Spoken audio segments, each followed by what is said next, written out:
Stop handwriting food prep labels and food temperature logs. ITD Food Safety automates your food labeling, grab and go, food temperature logs, and even remote temperature monitoring for your freezers and coolers. Stop by booth 3419 to get a demo and start automating your food safety plan today.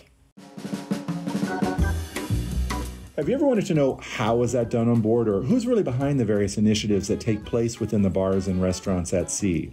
Or how do trends in hospitality really impact the F&B experiences that are fantastic and that guests enjoy while cruising? Then Eat, Drink, Cruise is your podcast. Sustainability, unique and distinct experiences, reshaping beverage consumption, culinary innovation, supply and demand in today's commercial world, and the people that make all of this happen is actually what our Eat, Drink, Cruise podcast aims to cover. In 2024, the outlook for cruising expects to see over 35 million guests on board, which is a 12% increase year on year, according to Cruise Line's International Association. And so this podcast really becomes a sneak peek behind the scenes of a dynamic industry, whether you're a cruise expat or a successful supplier or newcomer supplier or just an F&B fanatic. Bite-sized conversations are what this podcast are all about. My name is Ken Taylor, and welcome to the show. We have a great lineup of different players throughout the business, including operators and consultants and influencers. It's a holistic perspective on the status of cruise F&B today. With us today, we have Zach Sulkes. You might be missing out if you don't know Zach. Welcome to the show, man. Thank you very much, Ken. Appreciate for having me. You bet. Zach joins us really having spent, is it 24 years? That would age me a little bit, Ken, but yeah, over 20. Definitely over 20. Over 20. So Zach joins us with over 20 years in the industry. A lot of years with one particular brand that most people probably know you from, and that's Bacardi. You spent 14 or so years with Bacardi. Oh, yeah. 14 years with Bacardi. Currently now 2.5 years at Carnival, and previous to Bacardi, 6 years at Norwegian Cruise Line. So been around the block a bit. Yeah, you've got a couple cruise lines behind you as an operator, which is a big plus. Not everybody in the industry has that. It's interesting when you think you've been at two major cruise lines. You really have a unique perspective, and we'll talk about that. But you're AVP of Beverage Operations for Carnival, and a lot of people don't know other parts of your background. I understand not only do you have an MBA from University of Miami. I do. Yes, I do. You're a former math teacher. I started my life after college as a high school and middle school math teacher. That's correct. Yes, and I'm an assistant athletic director. I didn't tell you that before. I used to coach women's varsity soccer and men's varsity baseball. Awesome. Are you involved in any at the cruise line? Do you guys have a sports team that you? I just focus on beverage. I focus on beverage. Just focus on beverage. Well, so you live in Coral Gables, right? Are you one of those bikers? I am not. Large groups. There are large groups of bikers, but yes, I see them all the time. I am not one of them. Going down Old Cutler, yeah. But so you live in. Don't the executives all live in Coral Gables? So you're like one of those types. There are quite a few. I'm not one of those types exactly. I've been here about 8.5 years. But yes, Gables is a very nice place to live. And no, I'm not one of the bikers. And a quick plug for my gym. I do it at F45. It's 45 minutes of high impact fitness, and went there this morning. So good exercise. Do you work out every day? Try to do about 4 to 5 days a week. Yeah. That's awesome. Especially to just survive in Miami, you've got to do that. But more importantly, in a job like yours, managing beverage for 26 cruise ships. Is it 26 or? 26 today, yeah. 27 after Friends Day comes out in April. So you and I talked at the F&B at Sea show last year. So that was our first year. We were on stage. There's a lot of senior operators there, which is great. Of course, the supplier response to last year's show was amazing. And I'd have to just put a big shout out to all the suppliers who contribute to this show. And it's a great networking event. I'd be remiss not to mention this year's F&B at Sea will be at the Manor Wynwood Convention Center. And that is April 10th and 11th.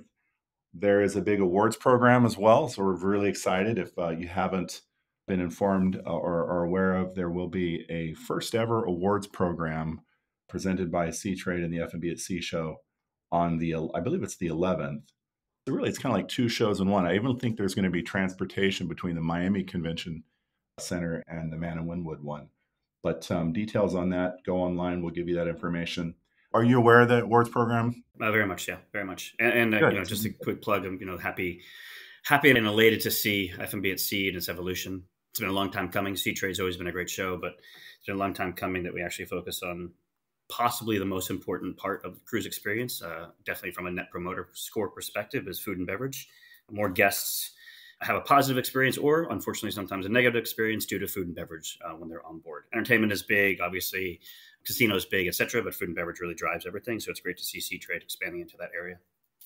Yeah, I mean, when you walk on a cruise ship alone, I mean, just the offerings nowadays really takes F&B to a whole new level.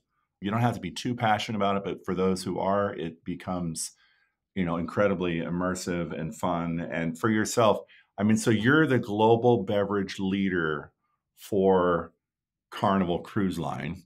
So you're the guy that oversees all of the beverage activity. I mean, hashtag choose fun, right? So hashtag choose fun. The global leader of hashtag choose fun, what does he choose for a cocktail? I mean, when you go home and you relax, what is the global leader of hashtag choose fun choose to relax with? I specifically choose anything that tastes good. However, more specifically, I love a rum old fashioned as well as a mezcal Negroni. That would be my go-to. Do you make all your own cocktails? You make cocktails for your wife? I do. Yeah, I make my own and for her and for her friends. For her friends? So you don't bring over one of the bartenders from the ships? No. It's too hard to get them off. Customs, immigration, all that stuff. So. What's your favorite restaurant in Miami? I have to ask you also because I'm heading there shortly. And oh, wow. I think it depends on the location because Miami is not that close together. I mean, South Beach is far, depending where you live. Brickell's, close or not close. I'd say Cote, Korean barbecue place. I'll say Korean barbecue keeps coming up. Yeah, I am loving Korean barbecue right now. It is very good. So it's Cote? Yep. I hadn't heard of that one. Cote. Cote is how you spell it. So the one thing I wanted to talk to you about is just the environment because I was reading a couple of different articles. The pressure on the cruise industry continues with the focus on the environment. And I will have to say, having been with the industry for many years myself and knowing the industry, it sometimes gets a bad rap. When you think about the volume of product and people on at sea, and notwithstanding, there's a 28,000 square foot or acre park in the center of Florida that probably has some pressure on them too as well, right? Whether it's a hotel industry or any part of the industry, the pressure is on. But for the cruise industry, I think it's time for the food and beverage team to step up. And I think, looking at some of the initiatives, what is Carnival doing to sort of step up in the whole sort of approach to the environment? I'll get to beverage in a second, but Carnival as a corporation, not just a cruise line, has some hefty goals on the sustainability side, but as it applies to food and beverage on the food side, there are quite significant food waste reduction goals that were set against 2019 that were, in my mind, we will clearly achieve them. We've already achieved our interim goals to get there, but I think food waste is a big one for not just Carnival, but every cruise line in the industry. Sure. And on the beverage side, what we're doing, and it's public knowledge, is we have a partnership right now with Eco Spirits, which is around circular packaging, and the goal being to rid the universe and the earth, and then as it applies to the cruise lines, but of single-use glass as it applies to spirit industry. Right now, for instance, Bacardi Superior is our number one moving spirit on board. We probably use that bottle for about 15, 20 minutes on a busy embarkation day, and then it gets thrown away. So you think about the carbon footprint of transportation, the outer shippers, the inner shippers from a cardboard perspective, everything else that goes into all of that, and we use it for 15 minutes. So partnership with them on trying to work better to reduce our carbon emissions. And it's one Bacardi bottle at a time today, but we've had some really good results so far with a pilot we've been doing on 3 ships where, to date, we've reduced our usage around 30,000 Bacardi bottles are out of use, if you will. So and using some circular packaging technology from Eco Spirits in partnership with Bacardi and Carnival, it's been a very fruitful endeavor just, in terms of our engagement with sustainability. When you're talking cruise, a lot of people get, kind of interested in the numbers, right? So 30,000, what does that mean? 30,000 bottles. That's since last year, We started that in late July. Yep, and it's a late pilot on July. 3 ships and about half the bars on those ships. So it's And that's only 3 ships. So, that is just a tremendous amount. And it just takes the pressure off of what you have to do with those bottles on board when they are going, down to the incinerator. correct. I mean, we already have a great recycling program on every Right. ship. So, it's not necessarily the back side of that we're talking about. It's really all the front side of the production of those bottles, the shipping of those bottles of Bacardi, the labeling of them, then putting them in the boxes and everything else. So it's really all that aspect up until it gets to the ship. After we use them, we recycle, which is great. But still, there's just that massive upfront use of carbon and everything else that we're trying to reduce. And it's unique and a unique approach. I mean, clearly everyone's aware that, keg beer usually goes on board as a keg and then gets reused. Yeah, exactly. Yeah. You guys reused your keg. Some cruise lines are doing the one-way keg, which also has some advantages to it. But the effort is there, and I think that story is really a unique one to tell. So I'm hoping you guys tell that story when you start to expand it. You'll probably expand it, part of it this year. Yeah, absolutely. It'll be expanding probably in the next month to 2 months. But yeah, you mentioned kegs, and that's how I explain it to the layman.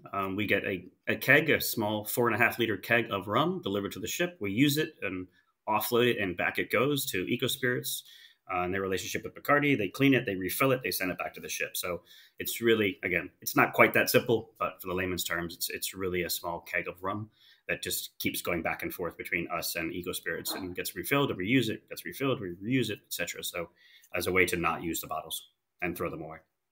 What was the effort on the public health side? Because USPH usually... USPH has actually been very supportive, which we were surprised at. We thought that would be a bigger challenge. Very supportive because the measures we have in place of how we offload them, because once they're offloaded and they go to Eco Spirits plant, they had to clear everything with actually the USDA at that point, because they're a shoreside endeavor, to make sure that they were cleaning them and getting them sanitized in the right endeavor. So they've been very supportive throughout the process. Awesome. That's really cool. Yeah, getting that story out will be good, I think, for the industry, and hopefully pass on to some of the other cruise lines. All right, let's talk about like Excel for a moment. This is right now, I think actually just got announced a couple of days ago that you have a 4th Excel ship coming out. Correct. Yep. 4th That Excel. was just announced. Yep. I think it was 2 days ago. And got announced. Yeah. that joins the fleet of what? So you have Mardi Gras, Celebration, And Jubilee. Correct. Yep. And Jubilee's 6,400 passenger cruise ship. The whole Excel class ship is around the same. Yeah, they're all around 64. Yeah, or they're all the same. Which is, I mean, I actually didn't know that they were that big. And the reason why I mention it is because I think, well, Royal Caribbean's Oasis class is about 6,400 max capacity. Yeah. And you've got several of those. It really is a trend to go in some of these really big ships. And so 4th one's coming out. Breweries are on them. So certain standards you have where you have like certain things on these ships. You have a brewery on every ship or on this class? We have a brewery on every Excel class ship and every Vista class ship. So Vista class started, I think Vista launched in 2016, 17. Sorry, off the top of my head. But yeah, since then, every new ship that we build, purposely build, we have a brewery on board. So making our own beer, every ship has its own brewer. We have a brewmaster leading that program. So the guests on board those ships have beer that's as fresh as you're going to find anywhere in the world. It comes directly. Yeah. Go ahead. You partnered with Brew Hub on that. So we partnered with Brew Hub only for the beer for the ships that don't have breweries. So the goal being, if you're on a brewery ship and you order beach lager, if you're on a non-brewery ship, you can also order beach lager, and that is made by Brew Hub up in Lakeland, Florida, with the specs that we gave them from our ships. So they take the same recipe, they replicate it and mass produce it so they can put it on the other ships that don't have breweries. And these beers were presented at the Great American Beer Festival. Yeah, 2019, we won Best Porter for our smoked porter. That's still made on board today. Yeah. I've talked to someone who loved the IPA. So you have an IPA, you have a wheat. Yeah, West Coast IPA, Caribbean wheat. Yeah, our core is around 4 on board the ships, and then we allow the brewers to have fun. as their desires go. As you know, you think about if you go to any small craft brewery in the US, and they make some standard stuff, but they're always playing around and making unique items. You know, if it's Christmas time, they're making something that tastes more like Christmas. And then Oktoberfest, they have an Oktoberfest beer, and they're always playing with flavors, and whether it's mango infused wheat beer, you know, they're always doing fun stuff. I haven't seen so where is the brewery on board? Is it part of the venue, or is it? Yeah. Is it Oh, in no. On a Vista class ship, we have a partnership with Guy Fieri. So it's on deck 8, the brew house smokehouse. So the smokehouse is all Guy's recipes from a food perspective, and then the brewery's tied into the same location. On Excel class, it is also part of that concept, but just at a different location on the ship. So when we were talking earlier, you had mentioned, your perspective, which is really unique because, as I mentioned earlier as well, the operator typically knows the brand, knows the industry really well in general. But having spent so much time with Bacardi, also your stint with NCL, gives you a unique insight of what all of the cruise lines kind of generally think, or how they're kind of approaching the industry from a food and beverage standpoint. How does that help you with Carnival? I mean, I'm sure it helps you in ways, but give me a few thoughts as to where it helps lead you. Yeah, I think that what Carnival has done great for 50 plus years now is be relatively consistent on brand, whether it started as the fun ships or today to #ChooseFun. They, and now me as part of that team, I continue to drive that consistency and brand execution. However, I think some of my past experiences, and when I look back, I think I've been on 100 different cruise ships in my life, whether that's Carnival or NCL or Royal Caribbean, Celebrity, Holland America, Princess, AIDA, Costa, Carnival UK, Carnival Australia, and seeing so many different operations and so many different ways of working, whether it's wine lists or cocktail programs, et cetera, and just understanding how everybody does it different brings a little bit of uniqueness to how I approach what we're doing, because we still want to stay within that consistency of delivering the brand proposition. But there are always better ways of working and better ways of doing things, even overlaying that with that brand proposition. So it gives me a little bit of a unique exterior commentary on things. I just had a meeting earlier today with somebody, and I used the comment that I still use 2.5 years into my job here, is that I'm still new to Carnival. And I do feel that way because Carnival has been around for 50 plus years, and I still learn things every day. And the ability to bring in new, unique concepts and ideas of ways to handle what we do and how we do it has been very beneficial. So when you're making decisions, and you've talked about this, your sort of first filter is what's best for Carnival. What are those check boxes that you go through when you make a decision? Because I mean, you're operators across the industry, like any industry, but really you're faced with a lot of decisions that impact, a large number of employees, a huge amount of revenue, and the impact that F&B has just in the whole operation and the guest experience. Obviously, revenue is going to be a checkbox for you, but what's that process you go through when you think about decision making for Carnival? I believe, and have believed for quite some time, that the guest / consumers / customer, whatever you want to call them, comes first. I used to think that when I was at Bacardi and I was calling on the cruise lines came first in that conversation.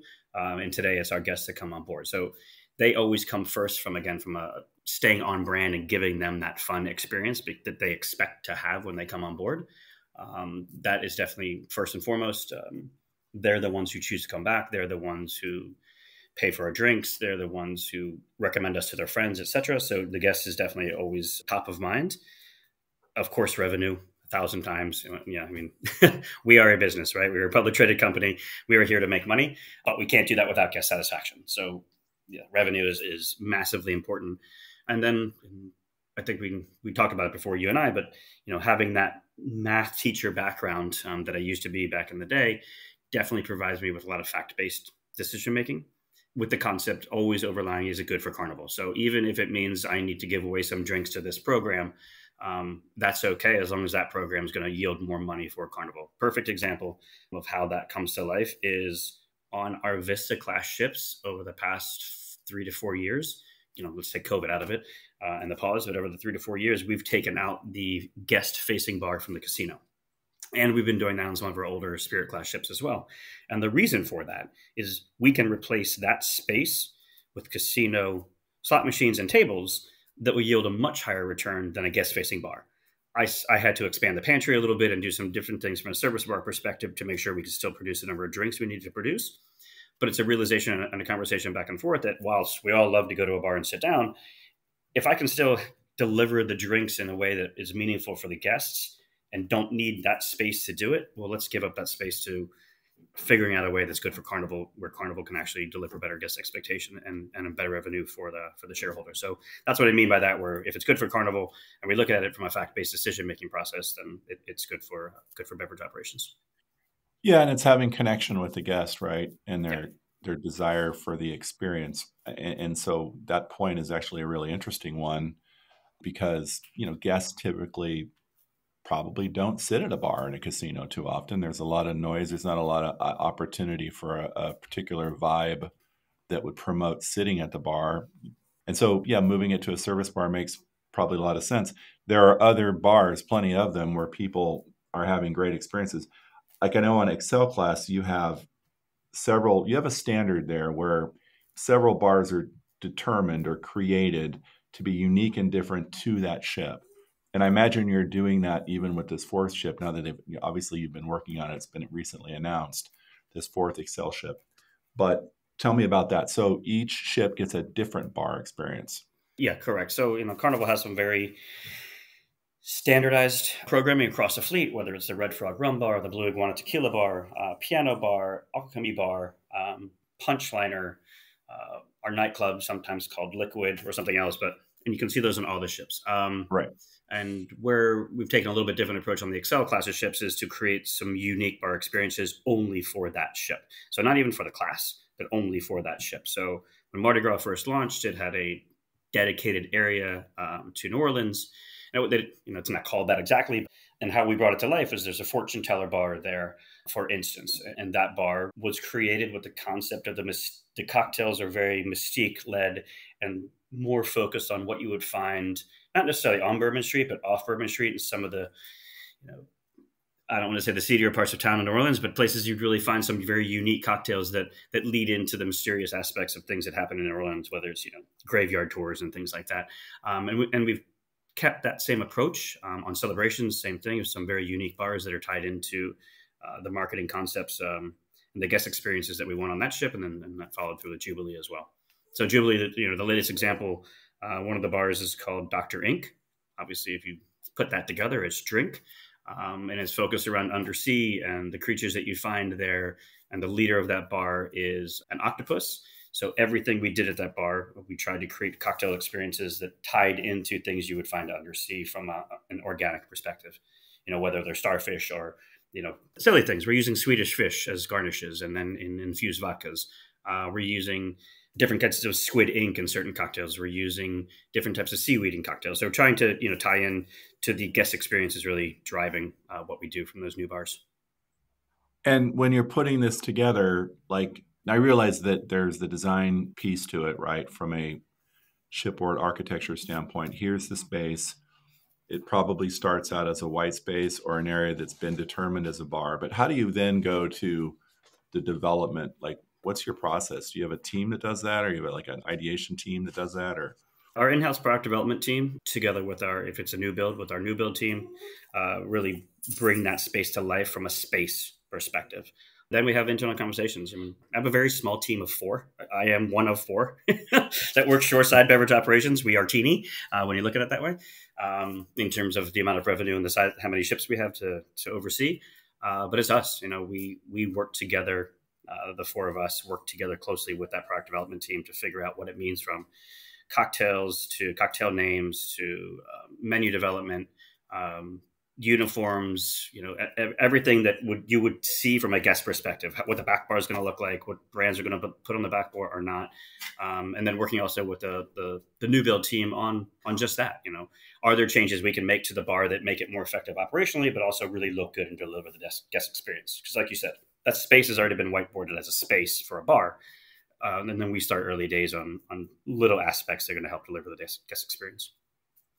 So as a former kind of math teacher background or an MBA, super smart guy, obviously you like the numbers part. Beverage is probably the funnest numbers game to play. You drop a 0 in revenue, it's a huge deal. Yes. Not every hospitality group can say that. Or if you add a zero on cost, that's another meeting or two you're going to have to go into. Yeah. But between, managing the business and creating these concepts, are you down the middle? Do you like to spend more time with one or the other?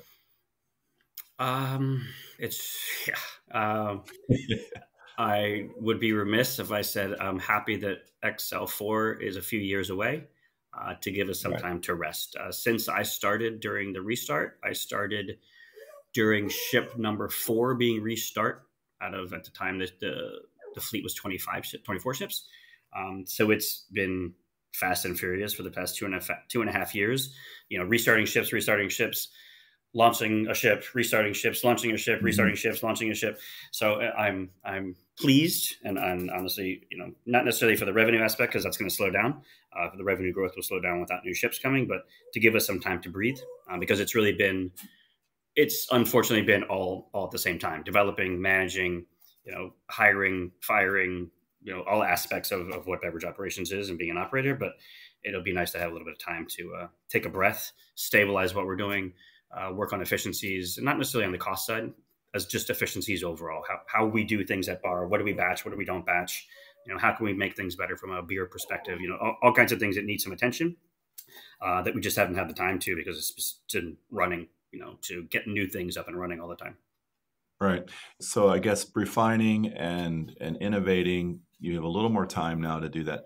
When you think about some of the things that you want to do, like whether it be a trend that you think is something you should look at, or just something you want to do, maybe you have time to do that now, or a little more time than you otherwise would. Is there something that you've been looking at that you can tell us that you kind of want to think about or look at?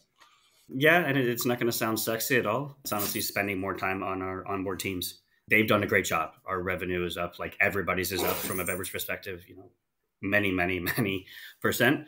Obviously, tell you the numbers, we are a public company, but it's been extremely great growth. And that's really due to the teams on board. And we put a lot of pressure on them over the past couple of years to perform, and we haven't had the time to dedicate back to them. We all do bar training all the time. Everybody, every cruise line, every operator that runs every bar does some type of bar training here and there. But it's really looking more at them from a wellness perspective and how we support them better, and training them on guest interaction, not just on the brand and how to make a drink. That's the easy stuff. Guest interaction, how you handle the sales process, how you address guests. If you have extra time, make sure you're putting water down for them. Just all the little things that help make the experience better for the guest. But then on the back end, all the little things that help our team members become better people. Because I think we all, as a cruise industry, don't spend enough time focusing on how we treat our team members. We do. We want to treat them well. Crew welfare is a big part of what we do. But from a formalized process of you're really diving into how can we support them better to address the needs and the challenges they face. And that's such a great opportunity across all of the cruise lines. I mean, the talent you're dealing with today, the raw talent, is a force that's probably not been seen in a long time, just because of the way the industry came back and the willingness and awareness of available employees around the world who are stepping up at this point to join the industry. And a lot of times that means less experience, right? Less skill and less exposure to the things you're talking about from a guest handling skill set, or just bringing a personality out in front of the customer on board, how to do that, right? It's a big deal. Yeah, it's absolutely. a big deal. Well, thank you so much for joining us, Zach. I really appreciate the time to chat with you. I hope everyone's enjoyed the conversation. Thank you very much. I appreciate it, Ken. Thanks to C-Trade, and I'll see everybody at F&B&C. I will definitely be there. All right. Well, we'll see you either April 10th or 11th. Thanks a lot. Sounds good. Take care. Stop handwriting food prep labels and food temperature logs. ITD Food Safety automates your food labeling, grab and go, food temperature logs, and even remote temperature monitoring for your freezers and coolers. Stop by booth 3419 to get a demo and start automating your food safety plan today.